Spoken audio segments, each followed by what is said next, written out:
Mga minamahal kong kapwa Manilenyo, natapos na ang halalan at isang yugto na naman ng demokrasya ang ating nasaksihan. Isang araw kung kailan lahat tayo ay may pantay-pantay na kapangyarihan. Lahat tayo ay nagbahagi ng ating saloobin sa kung sino ang nais nating mamuno sa ating lungsod sa susunod na 3 taon. Nais kong ipahayag ang aking taus-pusong pasasalamat sa lahat ng mga nagtiwala, tumulong, sumama, nakiisa at nakibahagi sa ating paninindigan. Maraming salamat sa mga naglaan ng panahon, sa mga nag-alay ng kanilang lakas, talino at kakayahan sa pagsama sa ating kampanya.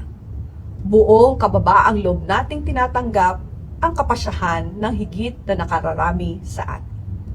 Maraming salamat sa pagbibigay ninyo ng pagkakataon na ako'y maging kauna-unahang babaeng punong lungsod sa kasaysayan ng Maynila.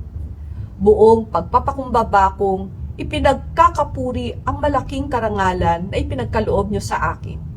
Mula noon at magpahanggang ngayon, taas noon nating inaalay ang tapat at totoong serbisyo sa mamamayang Manilenyo. Habang buhay kong handog sa inyo ang pagmamahal ng isang ina at kalinga ng isang doktora. Muli, ang taus-puso kong pasasalamat sa inyong lahat. Sa Diyos natin ibigay ang kapurihan at karangalan dahil sa Kanya nagmumula ang pinakamagandang plano para sa bawat isa. Patuloy nating gawing makabuluhan ang bawat hakbang sa paglalakbay natin sa mabiyayang buhay.